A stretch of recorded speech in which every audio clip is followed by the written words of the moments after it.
Yep. So, we are lucky to have Hayley with us today from Feel Good Co.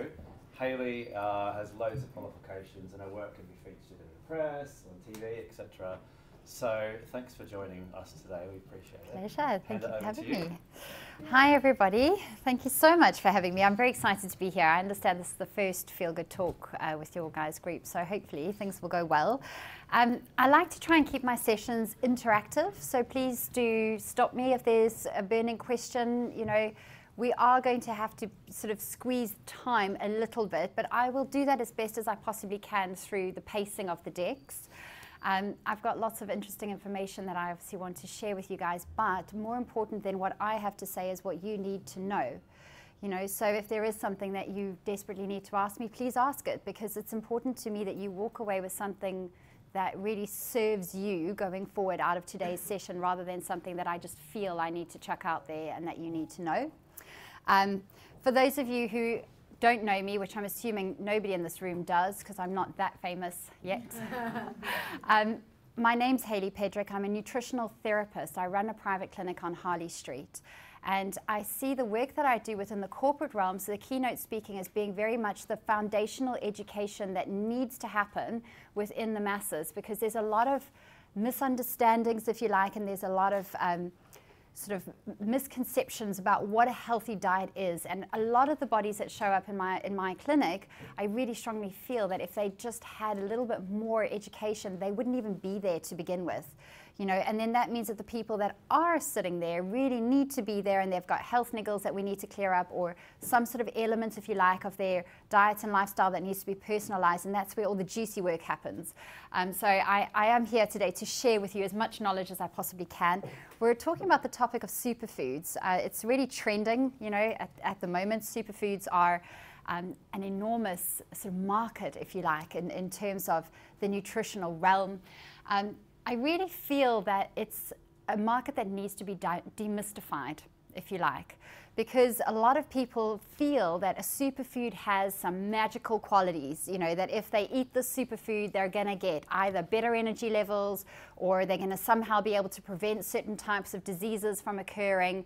And there is some element of truth in that, but you do need to understand the cold, hard reality behind the term superfood, and that is that there is no scientific or regulated definition of what a superfood actually is.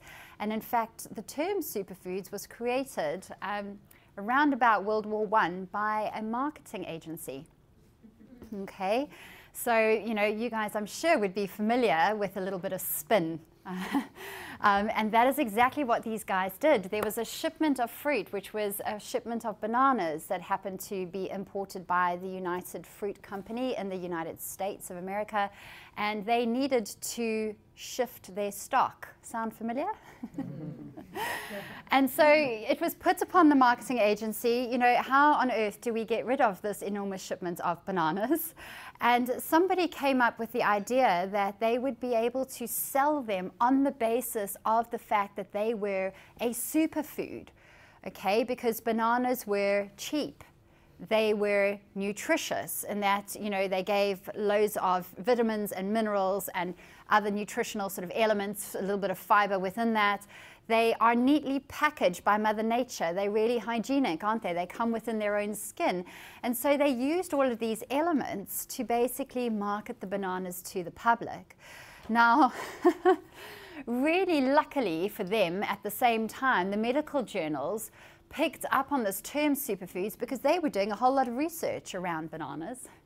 And they were finding health benefits to do with this particular food. And so the medical journals endorsed the term superfood. And so superfoods became what we commonly know today as being foods that seem to be high in a particular nutritional quality that might offer some good health benefits. And therefore we define them as being super. Okay? So that's what superfoods are. It's a multi-million-pound industry, and in fact the term superfoods increased, and the number of products that sit under the heading superfoods increased by 202% between the years 2012 to 2015. So, you know, this is really in its heyday, you know, at the moment. So a lot of us need to be able to use some sense and sensibility in terms of how much money we invest in gimmicky kind of superfoods and how much money we invest in the real deal and the stuff that works and has been proven by scientific research to work. Now, I think that the idea of superfoods is actually a really helpful one to many people because they are nutrient dense in specific elements. And within our busy lifestyles, because a lot of us are operating under quite a lot of pressure nowadays, I think that that's a common and just taken for granted aspect of our lives, having additional nutritionally dense foods that support us is helpful because we burn through our nutrient stores at a far greater rate when we are stressed than we do when we are not stressed. And also when we are stressed, our digestive systems don't work quite as well, and the pressure that they are placed under means that we don't necessarily absorb as much of the nutrition from our food as we possibly can. So hence the reason that having something that is particularly nutritionally dense is going to be more readily available to the body. It's going to be easier for the body to get what it needs by utilizing these particular foods. So, you know, that's just the bottom line of why superfoods actually can be a helpful part of our diet. When we're deciding which foods are superfoods, there's a couple of nutritional elements that we have a look at. The first one is its antioxidant capabilities. I think most of you will have heard of this term, antioxidants. It's the phytochemical compounds. So this is different from the vitamins and the minerals within the food. It's phytochemical compounds within the foods. They usually have immune system boosting properties, anti-cancer type properties, good for skin health, good for eye health, good for prevention of damage to DNA.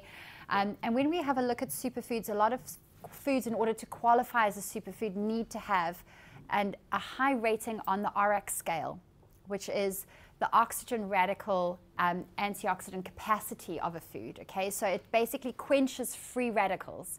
That's what we're looking at these foods doing. It's mopping up the damaging products that are running around within our systems, that are taken in environmentally through the food that we eat, the air that we breathe, the things that we come into contact with in terms of skincare products, etc., as well as through the things that we put into our systems in terms of the chemical load that our own bodies produce. So a lot of our toxicity actually on a daily basis just comes from the biochemical processing of our organs working, you know, on a daily basis. They generate free radicals as well. And we need antioxidants to balance those out and to mop them up and clean them up out of the body. So a lot of these foods are going to be high on the RX scale, and this RX scale was actually put together by the USDA as well as sort of and the National Institutes of Health again in the US. And what they did is they measured the antioxidant capacity of the food in a petri dish. And then based on how many antioxidants or the density of the antioxidant status within those foods, they then said this food is particularly good in terms of the RX scale and that food is not. Now, the weakness behind that system of measurement is that we actually don't really know what it does to the body once it is inside the body.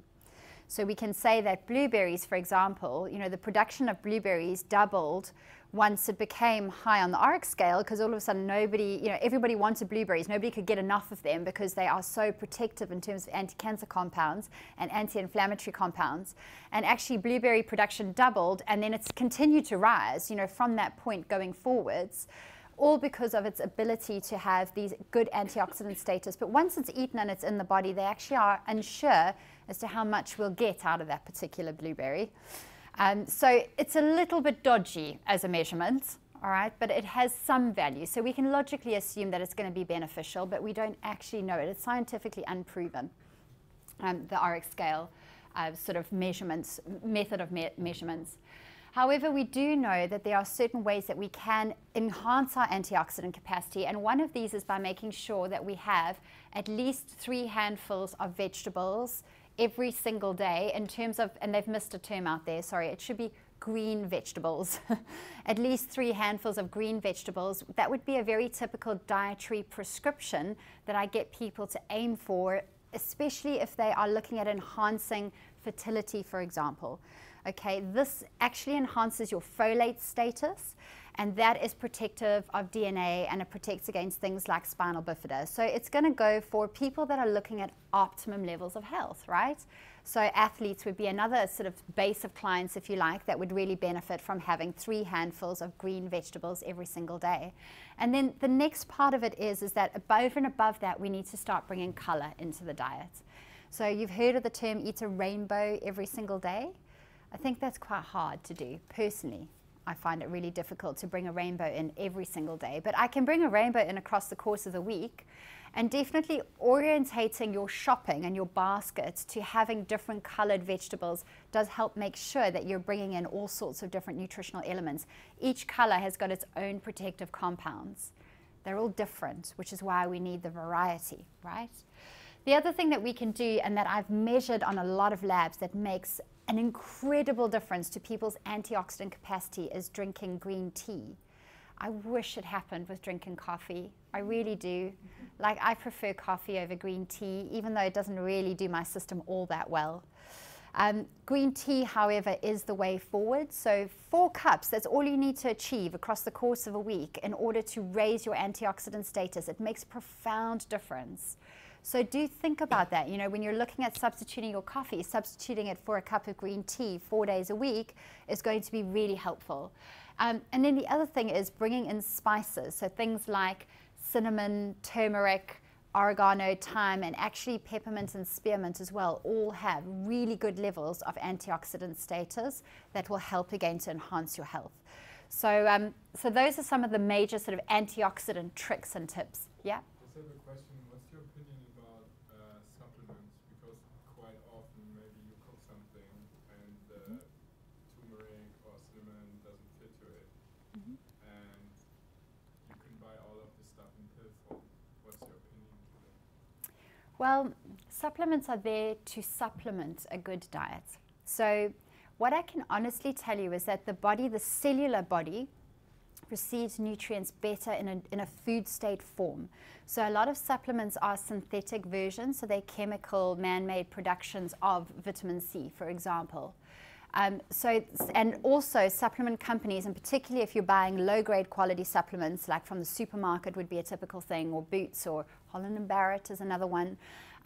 You know, a lot of the times they will use the cheapest version of a particular nutrient, which is often poorly absorbed. When it's Holland & Barrett, it's often the wrong part of the plant, you know, so it doesn't convey the health benefits that it claims to because they're not using the correct part of the plant. So you need to be really careful, and then you're adding to the load of your body. So your body now has to break down the outside layer of that capsule, which has got its own, you know, sort of cellulose agents and all sorts of other things. You're putting another level of load into the body. So the more that you can do through the diet should be foundational. And then, yes, of course, supplementation can be used over and above that to boost where you need it. But it shouldn't be a crutch. Does that make sense? It really, like, I can really strongly advocate for that, because when I look again at the lab tests, if I can get people to clean up their diet and to improve their digestive status, I need to use less supplements. And that actually saves them money, as well as reduces the load on their body in terms of having to break down whatever else, the caking agents and all sorts of things that come with taking a pill. You know, so they are good for a reason, but just not as a mainstay. I have a quick question, sorry. Yeah, go ahead. Green tea, like off-the-shelf supermarket Twinings or something, Yeah. is that okay? Or Yes, I like to promote things like ceremonial grade matcha tea, you know, that's organically grown, which you can also get in the supermarkets. Like Clear Spring do a decent version of an organic matcha powder, but absolutely the normal green teas that you get in the supermarket, they still do work. They do, yeah. The other thing that you'll often hear, and this is a really, I think, in line with veganuary. Is anybody doing vegan January? Yeah, you'll hear a lot that, you know, sort of plant-based foods or superfoods will raise your vibration. You know, it feels very yogic, doesn't it? Raising your vibration. Well, I tell you what, I'm a yogi, and obviously I'm really interested in every aspect of nutrition. Even if it's slightly woohoo and out there, I feel like I need to follow the science and see if there's anything in it in terms of a concept. And I spent a lot of time looking at this, foods raising your vibration. And I'll tell you where I got to. The first part is that if you are eating foods that are commercially produced and they are heavily treated with pesticides, the pesticides themselves actually damage our mitochondria within our cells. The mitochondria are the energy powerhouses, interestingly, of the cellular body. Okay? So in terms of raising your vibration, it makes sense then to eat organic wherever you possibly can, because eating pesticide-ridden produce is going to literally lower your vibration because it's going to interfere with your body's ability to produce good quality energy, okay? And then my other interpretation of this statement came from a study that I found on Szechuan pepper, which is a really spicy sort of chili-like pepper that they use in a lot of Asian cuisine. And there was a study that was done specifically where the participants had to take the Szechuan pepper and they had to rub it against their lips. And because it stings so much, it actually creates a vibrational frequency. And they were able to scientifically measure the frequency at 50 hertz. Isn't that amazing? Gives you a vibration. And then they were able to replicate the stinging sensation with these people by mechanically providing them with a stimulation at 50 hertz. So it got me to thinking that if Szechuan pepper can literally interfere with the electronic signals, it vibrates afferent nerve fibers so that it's vibrating at 50 hertz, it's affecting your vibration, isn't it? And if that can be calibrated, all foods will have a similar effect. It just will be a lot more subtle because not everything's going to sting like a Szechuan pepper. But it'll have its own effect, right, in terms of how it affects our body and the bioelectrical activity that happens within our bodies and our nervous system. And our nervous system is intricately linked into the gut, and we do a whole digestive section, a workshop, you know, that sort of explores that particular system and how it links to the gut-brain axis and all sorts of other things. So that's where I got to on this raising your vibration as a concept. You know, I don't necessarily think that it's all hippie and woohoo. There are some scientific studies that would suggest that it does affect our energy body in some interesting ways. And then the next thing that I wanted to share with you about superfoods is that actually all wholesome foods that are natural foods are super in their own way. So rather than focusing on very specific foods and only having those because they are classified as superfoods, you really need to just look at rather building a power plate.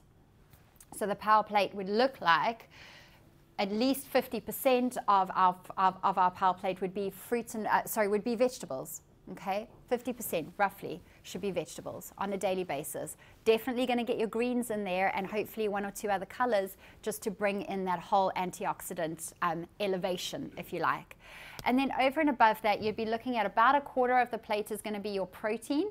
And then anything that is starchy carbohydrates should really be only about a quarter of the plate as well. And it should be alternating between different types of carbohydrates. So whole grains, for example, brown rice, quinoa, amaranth, millet, you know, you've got a lot of variety that you can experiment with there. And then things like beans and lentils would be another starchy form of carbohydrate that you can substitute for grains. And then things like your root vegetables, so sweet potato, beetroot, carrots, parsnips, you know, all of those, they bring the richness of color, you know, into our plate a lot of the time as well.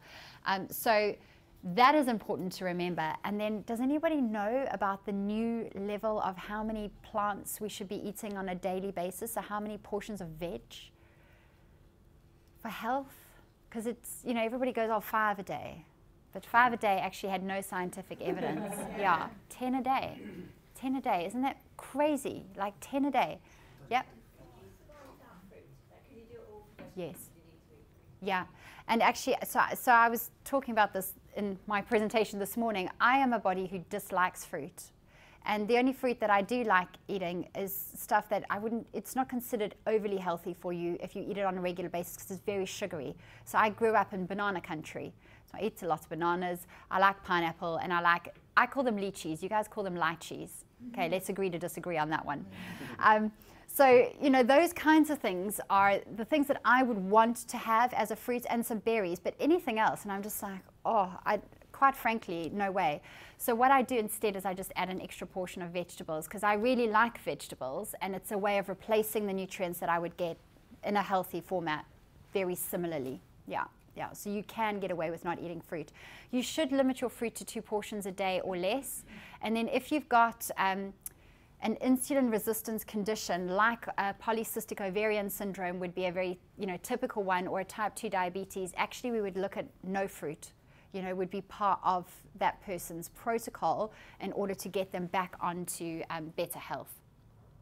So important to know. So I mentioned that most foods, if they are coming in their whole state, are actually superfoods. So really what we're going to do is a little walkthrough in terms of the kitchen heroes. So these are your everyday foods everyone can access at relatively inexpensive cost that really does facilitate better health in the body.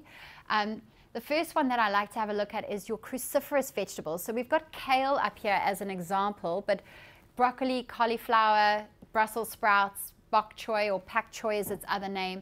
These are all members of the same family, so you can alternate between any of these. They are absolutely incredible when it comes to levels of folic acid, really good in terms of levels of calcium and magnesium. A cup of broccoli will give you almost the same amount of calcium as a glass of milk. A lot of people think, oh, I've got to drink dairy in order to get my calcium. No, you can just eat another cup of this. This would actually be much better for you a lot of the time. So it's really, really good for sort of those particular vitamins and minerals, and then it comes with these incredible anti-cancer properties as well, and then hormone balancing compounds. So I use this for both men, especially when they get over the age of 50 and you have to worry about prostate issues, and women when they've got other hormonal imbalances, endometriosis, polycystic ovarian syndrome, menopause. The compound in this is called an indole-3 carbinol. When it mixes with your saliva, it becomes activated into something called DIM, which is far more powerful, and that is a hormone balancing agent. So incredibly helpful for you to get this in your diet at least 3 to 4 days a week. So one member of that family, 3 to 4 days a week, unless you are suffering from specific digestive conditions and you really struggle with it, it should be something that everybody is looking at doing. And then how do you get it in? Well, cooking it quite thoroughly, if it makes you a bit gassy, that's useful. So try that as an experiment. If it makes you gassy, just cook it for a little bit longer so it's quite soft. See if your body tolerates that better. With broccoli, you'd cut off the stems, right? And then with kale, if you are having it raw in salads, you've got to rub it really hard, like between your hands, so that it starts to wilt, and that actually helps to break it down a little bit. It becomes a lot more tolerable. And then don't make a whole salad base of kale. That's just silly. There's a couple of places, like the Good Life Eatery I went and I had a kale something salad there a little while ago, and they put so much kale in it that by the end of it I was like, oh, ow, like why did they do that? That was unnecessary, and they hadn't rubbed it down either. They had literally just put it in there, and that's chefs not understanding how this particular food works and how it's better tolerated by the body. And I couldn't sit there at the table doing this, could I? So didn't go back there again to have that particular salad for a long time, but it's just something to bear in mind when you're prepping it. And then rocket. Now, this is actually my New Year's resolution. Members of the bitter herb category. So rocket is one of them. Watercress is another. Radishes, radicchio, chicory, coriander, anything that's a bit tart, in the mouth, that bitterness. It's incredibly good at liver support. So it helps the liver to function better, and the liver breaks down fat, and the fat will help you to better absorb fat-soluble vitamins that are incredibly important for your immune system functioning. So things like vitamin A, vitamin E, vitamin D, vitamin K, you need a healthy functioning liver and the ability to break down fats in order to absorb them from your food. So this particular sort of rocket is so easy because you can just keep bags of it. I actually have a bag of it with me where you can just add it, a little handful most days. So again, my goal at the moment is 4 days a week, and it's the one thing that I've picked to work on, and I do this every year, by the way. We're in January, so that's my New Year's resolution every single year, is that I'll pick one nutritional thing to work on, and I'll spend the rest of the year working on it. And that's because that helps me to do something small, achievable, and then actually by the end of the time, I will have built a neurological pathway in my brain that makes me naturally reach for that food on a more regular basis. So I'm working with biology and that repetition in order to create a health habit that is ongoing. And having more in terms of the bitter herbs is incredibly, incredibly helpful to the liver and then also to your immune system and getting those fat-soluble vitamins in. So rocket is a lovely one for people to make sure that they are including, but any of the bitter herbs is going to have a really similar effect.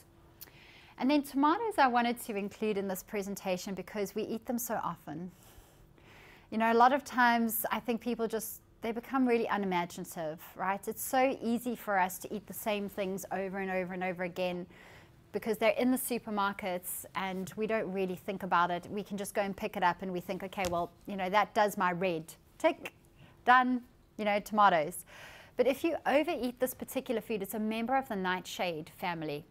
And the nightshade family include white potatoes, tomatoes, aubergines, and then anything chili. You know, so whether that be a jalapeno pepper to an actual chili pepper, they are all nightshades. They contain a compound called solanine, and solanine is believed to be inflammatory to the body if you overeat it. So by all means, have tomatoes. They've got incredible amounts of something called lycopene in them, which is a great antioxidant, which is good for eyesight, and it's an anti-cancer, immune-boosting supplement. Antioxidant. But just don't overdo them, you know, so look for other ways to bring reds into your diet on a regular basis. If you cook a tomato, it actually increases the concentration of the lycopene. So that's another interesting thing to know, is that, you know, you don't have to eat all foods raw in order to get a nutritional benefit. I think a lot of people think that raw is better, and that's absolutely not true. Raw is more nutritionally dense, but also your system has to be able to handle it. So if your digestive system is compromised in any way, you won't be able to extract all the nutrients out of a raw food because it has to work so much harder to break it down. If you cook it a little bit, it already is broken down, so your body is able to access the nutrients in a far more bioavailable way. So a balance of raw and cooked is actually quite helpful, you know, to the body, and especially at this time of year in winter, raw foods can be too cooling to the system as well. So you don't want to do too much raw. You want to have a lot more cooked, which is going to be easier on the body and really nourishing at this time of year. The other thing I learned about tomatoes, actually when I was putting all of this together, which I didn't know, so I'm going to share it, is the fact that you should store them at room temperature in order to keep the flavor. As soon as you refrigerate them, it kills the enzymes that give the tomatoes their full flavor. So here I've been cursing, you know, sort of farming methods for the last, I don't know how many years since I got to the UK, and tomatoes have always tasted a bit like water. But actually I think it might have been the way that I was storing them, was by putting them in the fridge. So yeah, I thought that would just be an interesting piece to sort of share. And then cherries are another incredible food that I really love to use cherries within the clinic. Cherries are good at creating the linkage of cross collagen fibers, so they are very good for joint tissue in particular. Again, incredibly anti-inflammatory, you know, really protective of the heart, and they can actually decrease muscle pain after long distance runs as well. And you get all sorts of different cherries. Usually the tart cherries are what they use in jams, or they freeze them. So those are the Montmorency cherries. And then the sweeter cherries would be the ones that you would typically find within the supermarkets. If you're looking to see if they're fresh, they should be sort of nice and red and then have a green stem. You know, so that helps you to tell if the cherry is still a viable, you know, sort of option. As soon as that stem starts to turn slightly brown, then you know that the cherry is really past its best. So that's just helpful if you're picking cherries out and you're choosing them, for you to get decent quality cherries. And then there's a supplement that I like to get people to use, which we'll touch on very briefly at the end of the deck, which is really good at supporting sleep. And that's the supplement is called Cherry Active, and basically 2 tablespoons of it a day are going to give you the equivalent of around 25 cherries, and then you do it twice a day, and that actually helps to enhance your melatonin levels, which helps you to sleep better at night as well. And there's just a few small studies that have been done. It's a specific type of cherry, the Montmorency cherry, that they use within that supplement, which is grown in California.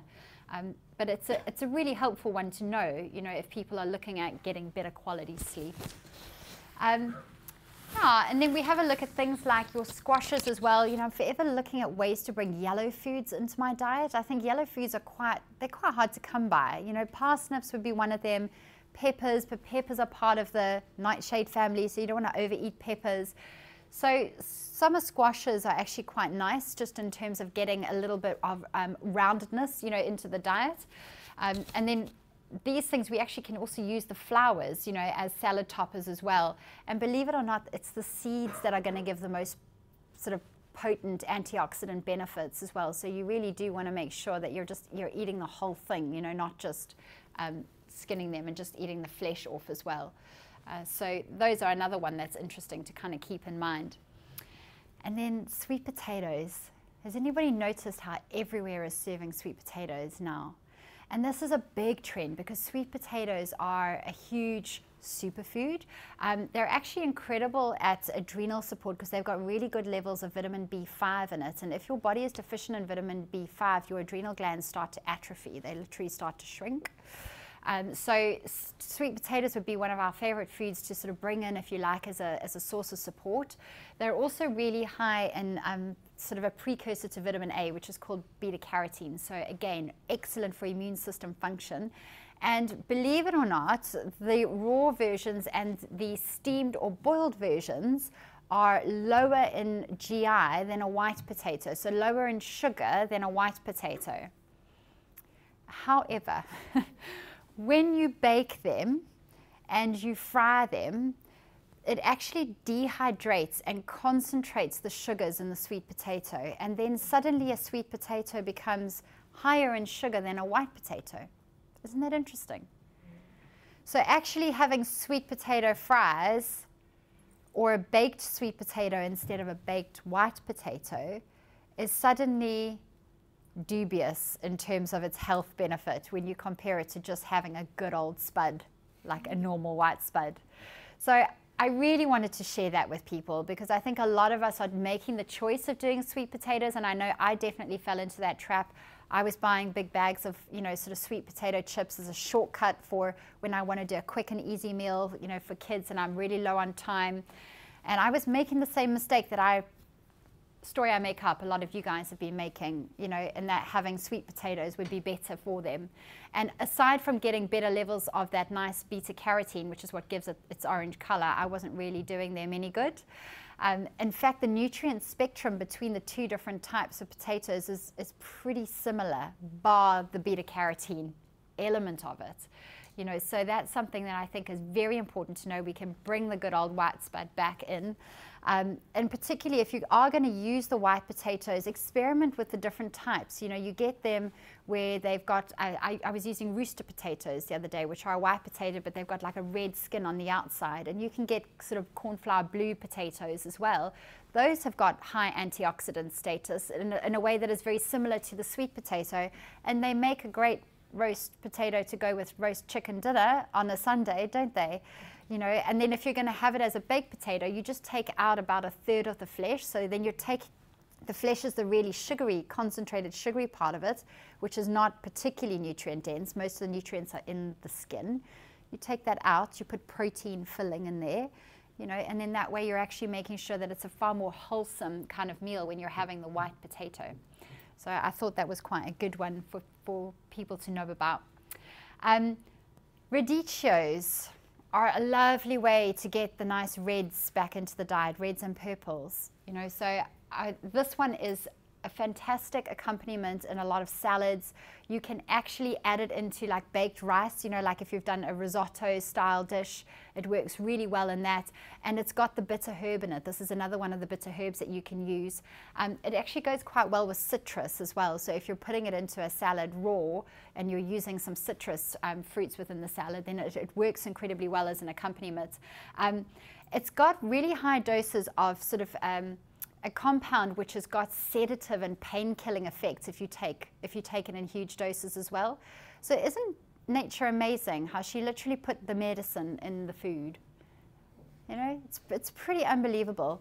So that's just one of the benefits of having that particular food, and it's something that, you know, I only began experimenting with this stuff really when I started doing my nutritional studies. So try and challenge yourself. If that's a food that's not in your comfort zone, if any of these foods are not in your comfort zone, just once a week, do something different and try something new. And try it a couple of different ways as well, you know, because if you do that, you might just find a way to eat it that you wouldn't, where you wouldn't normally have had that particular food. So you're starting to broaden your repertoire. Beetroots, I absolutely love. Not necessarily from a taste perspective, but from a therapeutic perspective. So I know this is a bit Marmite, isn't it? Beetroot, you know, people either love them or hate them. But actually from a nutritional perspective, beetroots are, again, really high in antioxidant status. They are incredible at energy improvement. So they are really rich in sugar. So beets are pretty much the sugariest vegetable that you will get. However, they also enhance the status, the energy production status within our mitochondria. So they literally give you energy through giving you plant-based sugars, and then they enhance your ability to convert that into real energy so that you've got a whole lot of get up and go.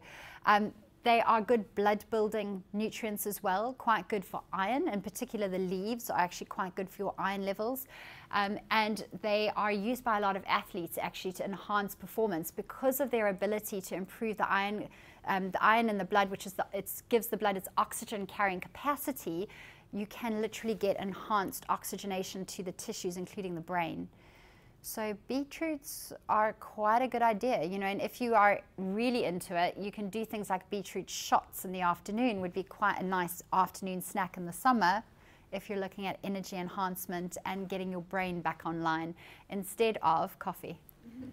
So what about tinned or jarred beetroot? Because beetroot's messy.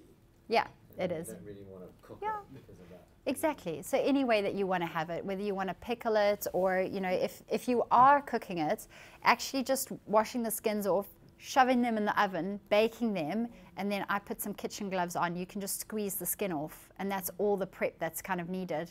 So that makes it much easier than actually sitting there peeling it where it gets into your fingers and stains. And then you can grate them raw into salads as well. You know, that works pretty well. And in fact, I find that that's actually one of my favorite ways to have beetroot because you can't really taste it. You know, if you're grating it into a salad, it's not like, it's not overpowering, obviously, unless you put a whole lot in there. You know, so that works quite nicely as well.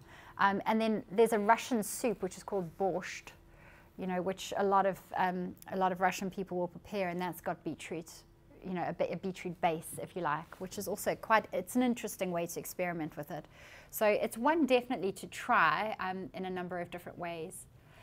And then olive oil. You know, a lot of people cut down on their oils because they're afraid that they're going to gain weight, you know, by having oil, and they're keeping their salad dressings off. Well, if you don't put dressing on the salad, you can't extract all the nutrients out of the plants that you're eating, because actually you need the oils in order to dissolve the fat-soluble vitamins that come in the leaves and stuff on the salad. So olive oil is incredibly helpful when it comes to extracting optimum nutrition out of your food. It also is a very powerful anti-inflammatory. Okay, so really good for joint health and just general low-grade inflammation, which stress tends to hike up in the body as well. So stress has a number of cascades in terms of what it does with hormone balance, and one of those things is going to be that it drives up your insulin levels, which is a pro-inflammatory hormone. So olive oil is quite a nice way to offset it. You know, people that consume, it's roughly 3 teaspoons of olive oil can reduce cardiovascular risk by about 40%. And when I say consume it, I really mean drizzling it on vegetables or drizzling it over salad leaves rather than necessarily cooking with it in that way.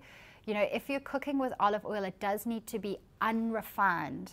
So make sure you read the bottle, because like 90% of the olive oils out there in supermarkets are refined. So they're extra virgin, which all that extra virgin means is that it's from the first cold pressing of the olives.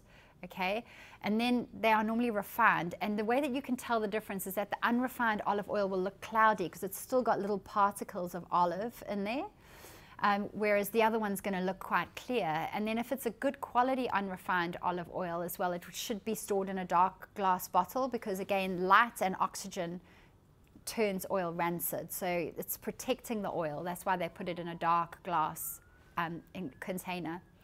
And this particular oil, this Biryani, you can get it through Amazon, by the way. It's quite expensive, but there's a reason for that. And that's because 1 tablespoon of this particular olive oil, which is the equivalent of 3 teaspoons, by the way, will give you 12 times the number of antioxidants than any other olive oil on the market. And again, it's grown in that region in California that I was telling you about, the Montmorency cherries, same region. And that's where this particular oil is produced. You know, so if you really are looking at treating yourself and you're looking at using it as a therapeutic agent, then, you know, Biryani is the way forward. I wouldn't cook with this. It's way too expensive. You know, I'd cook with something that you can find a lot more locally in your supermarket, but unrefined olive oil, really, really important. And then avocados. This is my superfood of the day. I'm totally into avocados. I love them as a stress support food because they give you all of the amino acids that you need in order for the stress system to function optimally. They are packed full of B vitamins. They are particularly high in B5 again, you know, that other nutrient that is so important for adrenal health. They also help to reduce inflammation, so just like the olive oil. And in fact, they are so powerful at this, and that one of the studies that was done, if you eat a hamburger is a processed meat, it gives off inflammation in your system. So sorry about that, but over the next 4 hours after you've had a hamburger, that is what is going to happen. You're going to get a nice cascade of inflammation within the body. But if you have half an avocado, and this is just half the Hass avocados that we get here, so the little avocados, half a Hass avocado, and it just blunts that inflammatory response. Isn't that cool? I think that's really cool. So like now that's my strategy, right? If I'm going to have a burger, which I do like to have every now and then, I'm going to have a burger with avocado, because I know that I'm going to get away with it, you know, in terms of no inflammation. The other really interesting thing about avocados is that in terms of the type of fat that they are, which is an oleic acid, same again with olive oil, and the fact that they've got quite good levels of fiber within them, they are known to lower cholesterol, which is again quite potent, you know, because a lot of people will avoid it if they've got high cholesterol because it's a fat, and in actual fact this particular type of fat will help to lower the LDL cholesterol, which is the one that gets stuck in your arteries. So this is a good superfood, you know, for people to incorporate if they possibly can. The same actually goes for pistachios. Pistachios, having 85 grams, which is again about 3 heaped tablespoons of pistachios a day, every single day for 4 weeks, has been well documented in studies again to lower cholesterol. It's also got a whole lot of vitamins within it and minerals. The minerals, things like magnesium. Magnesium is like the key mineral that basically governs the stress response. So when we are stressed, we just shed magnesium. And then that makes us even more stressed because magnesium is one of Mother Nature's tranquilizers. So if you don't have enough magnesium, you're super stressed, okay? And the way that you can tell if you don't have enough magnesium is that you will get cramps, all right? So cramping on exercise. Somebody who's low in magnesium will get startled really easily. You know, if you're the person where if you hear a loud noise and it makes you jump 3 feet into the air, magnesium deficiency, okay? Tinnitus, ringing in the ears, often magnesium issue, all right? Twitches in the eye. Everyone's had that, right? That eye twitch. I got it the other week and I was like, oh, I've got to get back on the magnesium again, right? Because, you know, to your point around, you know, do you use supplementation on a regular basis? No, supplementation should be supplemental. And then you know to look out for these little signs, you know, within your own body. Actually, it's time for me to go back on that again. So you come on and you come off these things, right? So I'm back on my magnesium. But pistachio nuts are a very good way of supporting with these particular types of minerals. And then they also give off vitamin E, which again, you know, hugely anti-inflammatory, really heart protective as well. So I like that because you can actually get these things in bulk. You know, you can buy massive bags of pistachios that have been shelled and then you freeze them. Okay, you don't leave them in the cupboard because then they're going to go off and then they go rancid and then they're not healthy for you, but you can freeze them. So then you just take out, like every morning I'll just take out a nice handful and I'll leave them there so that they're ready for my afternoon snack. And it's quite a good way on a daily basis to get your healthy oils in, the fiber in, the protein in. You know, it supports the body in so many different ways. Pistachios are one nut. There are all those nuts out there. You know, you can use all of them. Pistachios is just one example. And then soya, because we're in January and lots of people are experimenting with vegan foods, or at least vegetarianism, I think soya is a big thing that kind of comes up for me at this time of year.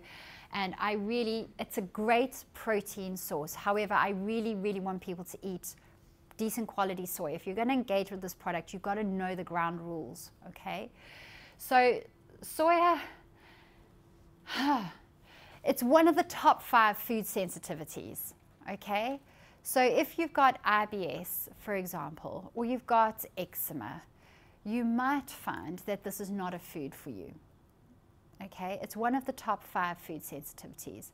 If you have a healthy functioning system, then soy could be a food that you might be able to use in moderation. So when I say moderation, I like to keep soy to 2 to 3 exposures a week at the absolute most. And it absolutely has to be a product that is derived from the whole soya bean, okay? It needs to be organic because like 90% of the world's soy is genetically modified, all right? Most of that is actually then fed to animals that are commercially farmed. So we ingest the genetic material, the genetically modified material through poor quality supermarket meats, all right? But just be careful. So if you are buying organic soy, then you're just sidestepping the whole genetic modification issue straight off the bat. Soy is a phytoestrogen. And a lot of people go, oh no, that means that it's going to increase my estrogen levels, and men worry it's going to turn them into women, and you know, all sorts of stuff. All right, so the phytoestrogens that are given off by soy are actually also found in beans and avocados and a number of other foods. They give a very weak estrogenic effect. It's far weaker than your own body's estrogen levels. So the benefit of consuming these foods is that actually they will bind to estrogen receptors, and instead of you getting lots of estrogen stimulation and very powerful, potent estrogen stimulation, it kind of softens it. So it helps to balance hormones, helps to modulate it. So it can be very positive, you know, to include it in the diet in this particular way. So that's an important thing to note. There's other people say soy can expose you to aluminium, heavy metal poisoning.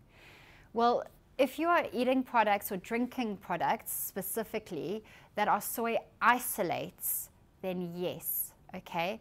And that's not because the soy is the problem. It's because the food processing is a problem. So when manufacturers produce soy isolates and they use them as emulsifiers, as bulking agents, often you will find soy isolates in soya milk. So most of the soya milks out there on the market, with the exception of Bonsoy, often have got isolates in them. Have I got my 15 minutes? Yeah. Okay. So often they will have isolates in them, and it's just because they have stripped this product out of the soybean. They've done it by putting it into an aluminium drum, which is where the aluminium comes from, and then using an acid wash on it. And then it becomes a completely man-made product, no longer healthy for you. Okay, so avoiding it, having whole bean tofu, tempeh, made from the whole bean, absolutely fine. Bonsoy milk, made from the whole bean, absolutely fine. Anything else, avoid. That applies to things like almond milk, presumably. So non-dairy. Non-dairy milks, well, daily no. Consumption, like what are the choices? Mm-hmm. None, basically. No, you can do almond milk. So almond milk, a lot of people will look at the pack and it says, I think it says something like 1% almonds, you know, and then they freak out and they go, well, this can't be a real product, you know, because it says only 1%. It might be 10% almonds, but it's a very low percentage of almond milk that is actually almond. And the reason for that, has anybody made their own nut milk at home? Because it becomes really obvious when you make your own nut milk, is that you basically, when you do this, you take a cup of almonds and you put it into a blender with 4 cups of water, you blend it, and then you run it through a straining bag. And you realize that actually all the almonds are left behind in the straining bag, and the only thing that's coming through is the water and then a little bit of the almond fats and sort of some of the almond proteins, but not a huge amount at all, which means that 90% almonds is actually in the bag. So that's why nut milks will say such a low percentage of almonds. They're not trying to con you, actually. It's just how it happens. That's how you make almond milk. So almond milk, coconut milk, just watch out for the added sugar in the coconut milk, but it's quite easy to get unsweetened almond milk. Cashew nut milk, really good. Hazelnut milk is always sweetened with added sweeteners. So if you're looking at avoiding soya milks, you know, those are your options. Just try not to get the ones with added sweetener in them. Rice milk. And rice milk is fine as well, but I'm not a massive fan of rice milk because it's very high in sugar, and rice has an issue with arsenic in it. You know, so that is one where it's the rice that is the problem, not the processing. Yeah. Oat milk? Yep, oat milk is another option as well. Yes, exactly. Hemp milk would be another one, although maybe not as tasty, you know, so yeah. Sea vegetables. I really, really want people to take this one on board because this is going to be a growing area of science. It's a new trend that is going to come out in the next 3 or 4 years. The work behind the benefit of having seaweed on a more regular basis. Now, it's actually a very common food in coastal kitchens in places like Scotland and Ireland. We've just forgotten about it somehow. And it was a huge part of the paleo man's diet, you know, so we used a lot of it to supplement amino acids. It's got a greater spectrum of amino acids than any other vegetable. It's got more minerals than any of the vegetables that grow on land. And then it's got these unique compounds in them, which are called fusidins, which are incredibly good at helping to detoxify the body system as well and to help with boosting the immune system. So again, you know, when your body is under pressure and you're dumping these minerals, this is a great way of replacing it, and it is an excellent way of actually supporting the immune system while you're doing it. You know, it's going to be a really incredible nutrient, incredibly powerful nutrient for us to really support our health. The other thing that you get from sea vegetables, which is, you know, seaweeds like your nori would be a typical one. You can get that in your sushi. You know, they reckon that 2 leaves, you know, those 2 sheets of nori a day would be roughly about 5 grams worth of seaweed, and that's about what we should be looking at adding. Or you could put like a nice heaped teaspoon of seaweed flakes, which you can use as a substitute for salt, you know, into your food. So there's a couple of different ways that you can include this effortlessly, you know, without having to basically go and do seaweed salads or suddenly start cooking with loads of seaweed, you know, in your food. You can just be using it through sushi, through using those nori wraps in place of a wheat wrap. You know, you could put your lunch into the nori wraps instead. Or use these salt flakes to sort of flavor your food. We also get iodine out of it. So iodine is incredibly important to support thyroid health, and the thyroid governs your energy. All right, so low functioning thyroid equals low energy and metabolism. Low functioning thyroid equals weight gain. You know, so again, seaweed is going to be a really important way of helping to give our bodies adequate levels of this particular nutrient. And then mushrooms. Mushrooms are another one, and I got really excited about this because, you know, a lot of the time we think that we have to eat specific special mushrooms, chaga mushrooms. And by the way, there are some really cool products out there now that do like chaga mushroom hot chocolate. You know, it's like chaga mushrooms and raw cacao, which is quite a nice, again, a coffee substitute in the afternoon and a really good immune boosting lift. And there have been a load of studies that have been done mostly on shiitake mushrooms, which you can get in any supermarket, that have actually shown that 4 ounces of consumption of mushrooms on a daily basis improves our T cells. T cells are your hunt and destroy cells. They are the ones that search out cancer cells, invading bacteria, pathogens, viruses, all those kinds of things, and destroy them. Okay, 4 ounces a day will enhance our immune system capabilities. And guess what? There are some studies that actually suggest that this benefit extends to white mushrooms, chestnut mushrooms, basically all mushrooms. So you don't have to go buy the fancy mushrooms. You can just eat the white mushrooms and you're still going to be doing something that is incredibly helpful for your immune system. It's a superfood, isn't it? And then bone broth. Everybody loves a bit of bone broth, right? It's trending at the moment, bone broth. I do use bone broth in my clinic. I do use it as part of gut healing protocols. It makes logical sense that actually the nutrients that you get from the bones, its minerals and its collagen, is going to help with that particular system in terms of rebuilding it and resealing it. But actually the scientific evidence on this is low. I have anecdotal evidence where I've used bone broth, a cup of bone broth a day, to actually reverse osteopenia, and we totally did that. And it was supplemented by some calcium and some magnesium supplements. One of the only times I would ever use a calcium supplement is in a case of osteoporosis. Otherwise, it's actually quite dangerous to our health. bone broth was part of that support protocol, and it really did work. But the scientific evidence is super limited. And there's a whole lot of studies that have been done on it that are really early studies done back in the 1930s, where they actually showed that bone broth was relatively poor in terms of nutritional value. Okay? So they weren't looking at healing of gut function in that particular case, they were just analyzing nutritional building blocks, so your vitamin and mineral status. But the moment that you added vegetables in, hey, guess what? Suddenly the bone broth was enhanced, and that's because the vegetables were enhancing it as well. There have been other studies that have been done on chicken soup, and that has shown to have really good effects at reducing the length of a cold and helping our immune systems. It actually thins out the mucus within our bodies as well, so we kind of get rid of it a lot faster. But again, just by the by, all of those studies have used a bone broth soup that has vegetables in it. So it's slightly debatable as to whether or not it was the bone broth or the vegetables that were giving them the real benefit as well. And then the final section that I wanted to chat about was just a couple of different areas that come up for me in clinic a lot, where we can utilize superfoods in a what I would call a therapeutic protocol to help with giving the body some support. So we've just got 4 of these to have a look at. The first one is sleep. How do I improve the quantity and the quality of my sleep? Well, we have a whole session on this, so hopefully I will get the joy of delivering that to you guys at a later point in the year. But just to touch on some key points, you really need to make sure that you are having protein throughout the day at regular intervals, because it stabilizes your blood sugar levels and it keeps your body's excretion of the stress hormone cortisol down, if you can do this. So as a simple sleep strategy, this is fundamental. You've got to have protein. It can be plant protein. It doesn't have to be animal-based protein. And it can look like nuts and seeds as well, but it must come in at regular intervals across the day. The next part of it is that we need these sleep supportive minerals, calcium and magnesium. And I like to put in the 3 cups of dark green leafy vegetables in order to achieve that.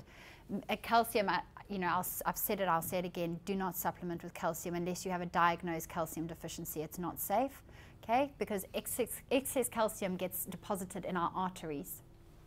So not good. But magnesium, pretty much, I can guarantee almost every single person in this room would benefit from magnesium, and that's just because of the nutritional profiles that I've managed to run on so many people. Everyone is deficient in magnesium. Everyone. So magnesium is something that we can get through dark green leafy vegetables, our little cup of nuts and seeds or handful of nuts and seeds on a daily basis, and probably some supplemented support at key periods during the year when your pressure is a bit higher. And what that does is it basically helps the whole body system to have better quality sleep. So you get greater levels of deep restorative sleep if you've got good adequate levels of those minerals in. And then the Cherry Active supplement that I was telling you about twice a day, which has been shown to actually support good quality and quantity of sleep and actually extend people's sleep by up to 90 minutes, within a very short space of time. So that's very helpful for people that are really struggling with sleep. That's a good supplement to have a look at. Then boosting energy and building resilience. Everybody wants more energy, So one of the things is that we need to have a look at how we look after our bodies. People always think that it's just about what we put in, but it's also about how we rest. Energy is actually the opposite of rest, isn't it? And in order to get good quality energy, we actually need to allow our bodies a chance to enhance it and to reboot the system. Again, we need to have protein in at regular intervals. So every meal and every snack has got to have protein of some sort in it. And that's because protein delays the onset of fatigue. Okay? The other thing is that we want to have vegetables that have got good levels of B5 in there to support adrenal function. So we know from this deck, sweet potatoes would be one of them, and so would avocados. Okay? And then adding something called maca to your smoothies. And I think a lot of people would know about macas. Have people heard of maca? It's a good one to experiment with. You can hide it in your smoothies. I actually quite like to do some raw cacao with maca powder and a little bit of honey and hot water. And I might put some nut milk into that as well. And that's my hot chocolate. It's a great energy booster in the afternoon. It's a great coffee replacement that really does actually help you to then have that boost to kind of get you through the day.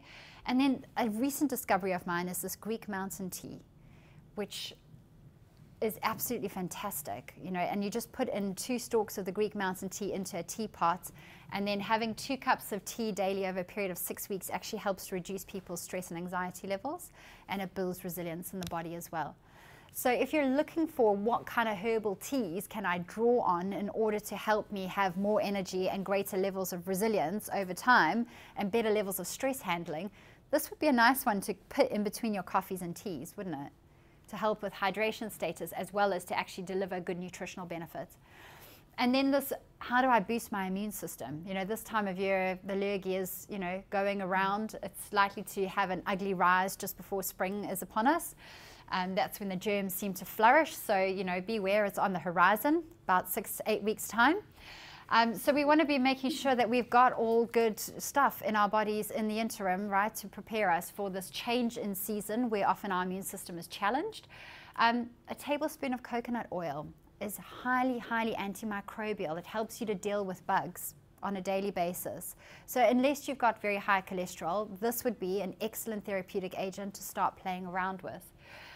The bone broth actually can help, preferably bone broth that is made with vegetables, right? Because we know that it's good for the immune system, and actually the benefits of having the two combined together would be a really important healthful thing to have. I really like the Dalesford Organic. They've got a chicken and they've got a beef bone broth soup. I find it an excellent, either a lunch as a meal or even better a snack in the afternoon, where you can spread it out over like 2 days or so, or even 3 days, depending on how much you want. It's just quite a nice way to get good bang for your buck, get good protein levels, and get all the nutrients that you want in terms of the bone broth, the vitamins and the minerals and all that good stuff. So it's just something to bear in mind. And then the Viridian wild chaga mushroom and cacao, you know, you could drink that on a regular basis. You could make that your afternoon sort of energy booster if you wanted to, or you could just use mushrooms in your cooking a couple of times a week as well, and then that would also be really helpful in terms of looking after and caring for the immune system. The other part of cleaning out the junk is the detoxification process, and I actually had quite a lot of chat around this particular point this morning. How do we support our body's ability to get rid of, you know, the toxins that we generate, as well as the toxins that we come into contact with through our environment and through our diets? Well, you can use your kale and your cruciferous family vegetables, the broccoli, the cauliflower, all of those. They are amazing at enhancing the liver's detoxification pathways. You can cheat by adding a kale powder into your smoothies if you don't like to eat them or your body doesn't get on particularly well with them. Acai berries, there's some really nice, Pret do quite a nice acai berry, like a muesli and almond nut butter kind of pot. That would be quite a good one because it's good at digestive clearing, the acai berries. And then chlorella as well is really good at, again, sucking out heavy metal burdens. Chlorella is an excellent one for, but just in general, pollutants in the body system, chlorella acts like a sponge and it draws it all out.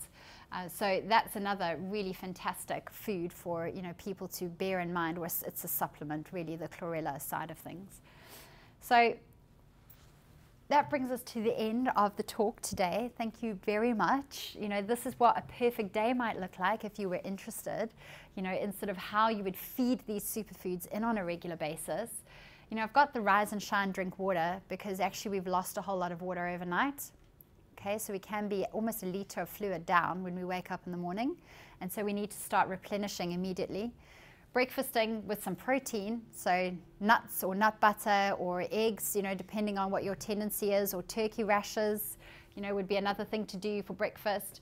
If you were going to do caffeine, maybe a green tea a couple of times a week, and you use it as an ergogenic aid. Caffeine really should happen between 9 and 10/11 in the morning, because we naturally have a cortisol dip at that time of day, and it helps to bring our cortisol levels back up so that we improve our focus and concentration.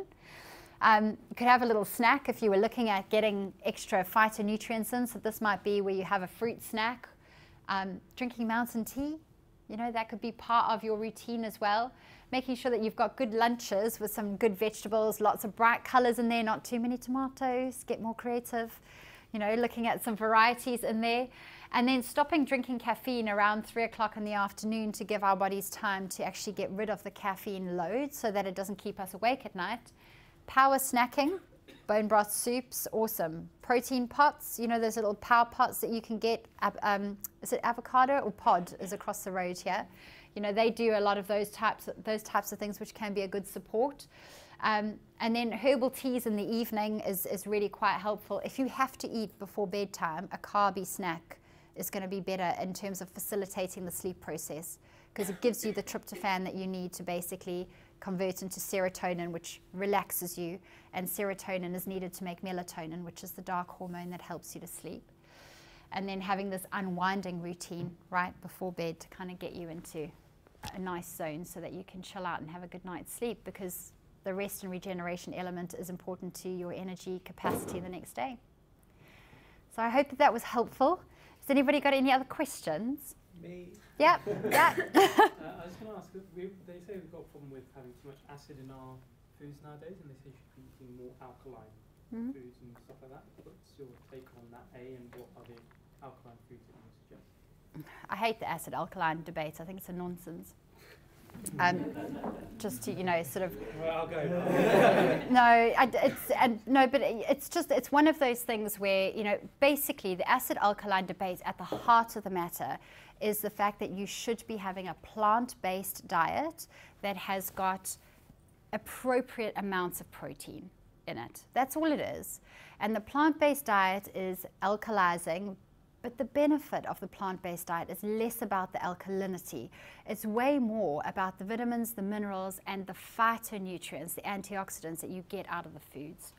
You know, it's less about the alkaline components. It really is, because our body is a system that seeks for balance and homeostasis. So if you ply out your body with a whole lot of acidic types of foods, it will find a way to balance and make it more alkaline as best as it possibly can, okay? Unless you really disrupt the system, it's going to achieve that, actually at the detriment of your bones and your muscle tissue, because that's how it's going to buffer the acid, okay? But it will find a way to do it, because that's what the system is naturally set up to do. So the acid-alkaline debate, it's a talking point, and it kind of draws people in, but it's plant-based. That's why we advocate for half a plate of vegetables, you know, at your meals. That's why they're advocating for 10 portions of vegetables, you know, so, or 2 portions of fruit and 8 portions of vegetables on a daily basis, because it's going to skew your diet to an alkaline state. But alkaline is not the real reason. It's not the real grit in terms of the, you know, the issue. And then the protein can look like plant-based protein, which is less acidic, but it also should look like some animal protein in therapeutic doses, you know, across the course of the week as well, because that's far more easily bioavailable to the body's system. So it can be very helpful, particularly when we're in a pressurized modern environment and our digestive systems are not working well enough to kind of create, if you like, the nutrients that we need out of pure plant-based diets. So just important things to bear in mind. But yeah, I mean, good question, because you're right, it really does come up. Yeah.